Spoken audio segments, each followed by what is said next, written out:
Poetry दिल से में आज हल्दी घाटी का पंचम सर्ग लेकर मैं प्रस्तुत हुई हूँ। इसके पहले के सर्ग में आपने देखा कि किस तरह हल्दी घाटी के युद्ध की नींव पड़ी, क्यों ये युद्ध की शुरुआत कहाँ से हुई, ये हमने प्रथम, द्वितीय और तृतीय सर्ग में देखा। धन्य धन्य है राजपूत वह, उसका सिर न झुका है, अब तक कोई अगर रुका तो केवल वही रुका है। निज प्रताप बल से प्रताप ने अपनी ज्योति जगा दी, हमने तो जो बुझ न सके कुछ ऐसी आग लगा दी। अहो जाति को तिलांजलि दे, हुए भार हम भूखे, कहते ही यह ढुलक गए दो चार बूंद आंसू के। किंतु देर तक टिक न सका अभिमान जाति का उर्मे, क्या बिहसेगा विटप लगा है यदि कलंक अंकुर में।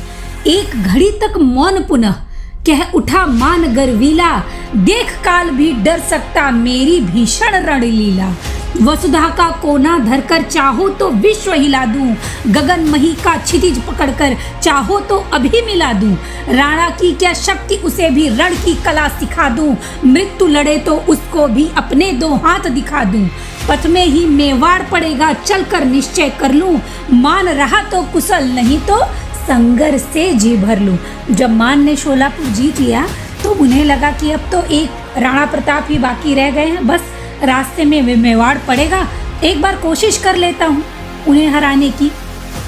युद्ध महाराणा प्रताप से मेरा मचा रहेगा, मेरे जीते जी कलंक से क्या वह बचा रहेगा। मानी मान चला सोचा परिणाम न कुछ जाने का, पास महाराणा के भेजा समाचार आने का। मान सिंह के आने का संदेश उदयपुर आया, राणा ने भी अमर सिंह को अपने पास बुलाया। कहा पुत्र मिलने आता है मान सिंह अभिमानी, छल है तो भी मान करो लेकर लोटा भर पानी। जब मान सिंह उदयपुर आने की ख्वाहिश रखते हैं और वो राणा प्रताप तक अपना संदेश भेजते हैं कि मैं उदयपुर आ रहा हूँ, तो राणा जी अपने पुत्र को बुलाते हैं कि ठीक है वो छली है, वो आ रहा है, फिर भी उसका मान हमें करना पड़ेगा। किसी बात की कमी न हो रह जाए आन हमारी, पुत्र मान के स्वागत की तुम ऐसी करो तैयारी। मान लिया आदेश स्वर्ण से सज गए दरवाजे, मान मान के लिए मधुर बाजे मधुर रव से बाजे। जगह जगह पर सज गए फाटक सुंदर सोने के, बंधनवारों से हंसते थे घर के कोने कोने के। जगमग जगमग ज्योति उठी जल व्याकुल दरबारी जन, नौ गुलाब वासित पानी से किया गया पंथ सिंचन। जब राणा जी ने सुना कि मान सिंह आ रहे हैं तो उन्होंने पूरे उदयपुर को सजा दिया और यहाँ तक कि जिस धरती पर वो कदम रखने वाले थे उसे खुशबूदार पानी से सींच दिया। शीतल जल पूरित कंचन के कल से थे द्वारों पर, चमचम पानी चमक रहा था तीखी तलवारों पर। उदय सिंधु के नीचे भी बाहर की शोभा छाई, हृदय खोलकर उसने भी अपनी श्रद्धा दिखलाई। किया अमर ने धूमधाम से मान सिंह का स्वागत, मधुर मधुर सुरभित गजरों के बोझे से वह थानत।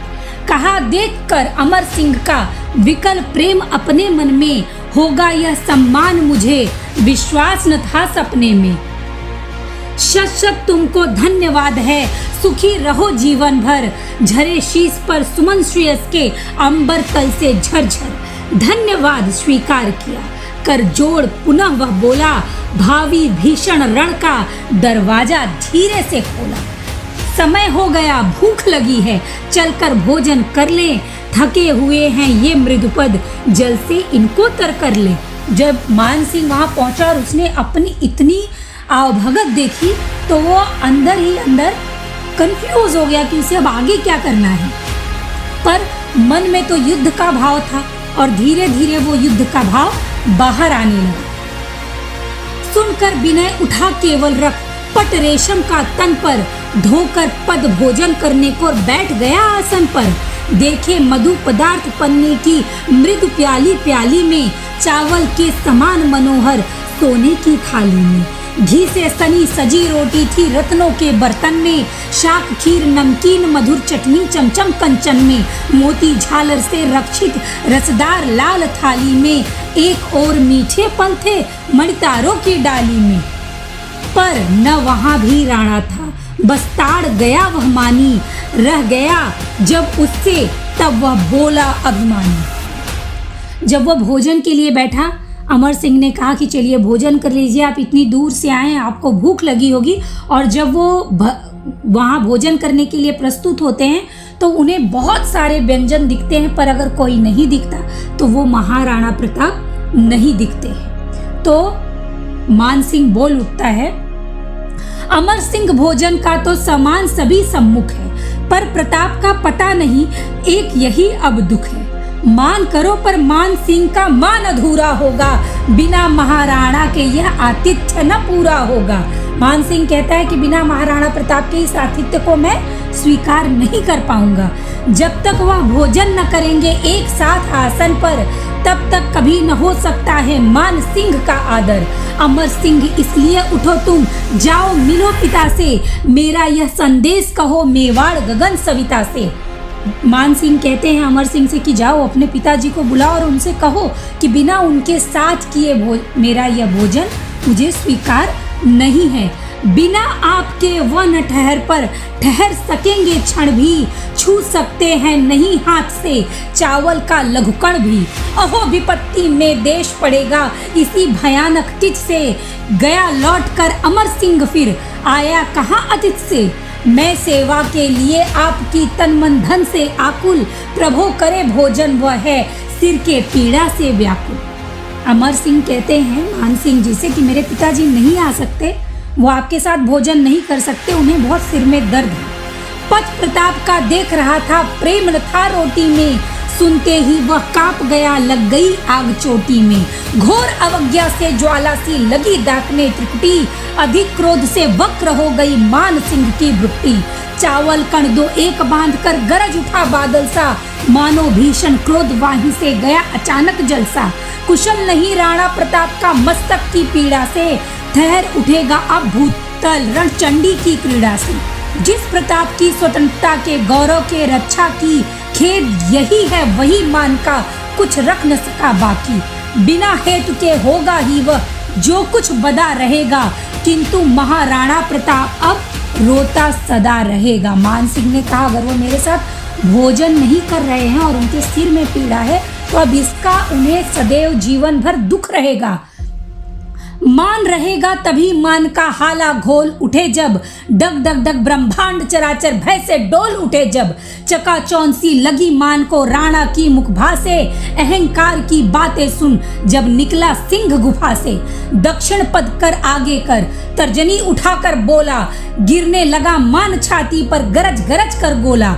वजनाथ सा तड़प उठा हलचल थी मर्दानों में, पहुंच गया राणा का वह रव अकबर के कानों में। अरे तुर्क बकवाद करो मत, खाना हो तो खाओ, या बदना ही शीतल जल से पीना हो तो पी जाओ। जो रण को ललकार रहे हो तो आकर लड़ लेना, चढ़ आना यदि चाह रहे चित्तौड़ बीर गढ़ लेना। कहाँ रहे जब स्वतंत्रता का मेरा बिगुल बजा था, जाति धर्म के मुझ रक्षक को तुमने क्या समझा था। जब मान सिंह अभिमानी होकर बातें करने लगा तब महाराणा प्रताप अपने कक्ष से बाहर आ गए और बोलने लगे कि ये धमकी मत दो मुझे, अगर तुम्हें लड़ना है तो आओ लड़ लो और चित्तौड़ को अपने हासिल कर लो। अभी कहूँ क्या प्रश्नों का रण में क्या उत्तर दूंगा, महामृत्यु के साथ साथ जब इधर उधर लहरूंगा। भभक उठेगी जब प्रताप के प्रखर तेज की आगी, तब क्या हूँ बतला दूंगा ए अंबर कुल के त्यागी। अभिमान से राणा से था वाद विवाद लगा ही, तब तक वह आगे बढ़कर बोला कोई वीर सिपाही। करो न भगझक लड़कर ही अब साहस दिखलाना तुम, भगो भगो अपने फूफे को भी लेते आना तुम। महा अपमान देकर बड़ी क्रोध की ज्वाला, मान कड़क कर बोल उठा फिर पहन अर्च की माला।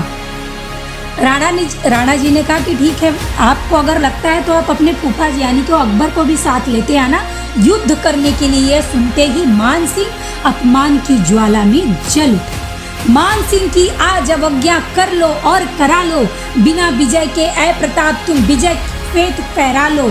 पर इसका मैं बदल लूंगा, अभी चंद दिवसों में झुक जाओगे भर दूंगा जब जलती ज्वाल नसों में। ऐ प्रताप तुम सजग रहो अब मेरी ललकारों से, अकबर के विकराल क्रोध से तीखी तलवारों से। ऐ प्रताप तैयार रहो मिटने के लिए रणों में, हाथों में हथकड़ी पहनकर बेड़ी निज चरणों में। मान सिंह दल बन जाएगा जब भीषण रण में पागल। ऐ प्रताप तुम झुक जाओगे, झुक जाएगा सेना बल। ऐ प्रताप तुम शिखर उठो, संपनी सी करवालो सी। ऐ प्रताप तुम भंवर उठो, तीखे तीखे भालो सी। इधर महाराणा प्रताप ने सारा घर खुदवाया, धर्म भीरु ने बार बार गंगा जल से धुलवाया। उतर गया पानी प्यासा था तो भी न पिया न पानी। उदय सिंधु था निकट डर गया, अपना दिया न पानी। राणा सिंह द्वारा मान सिंह का यह जो मान हरण था, हल्दी घाटी के होने का यही मुख्य कारण था। राणा सिंह द्वारा मान सिंह के यह जो मान हरण था, हल्दी घाटी के होने का यही मुख्य कारण था। लगी सुलगने आग समर की, भीषण आग लगेगी।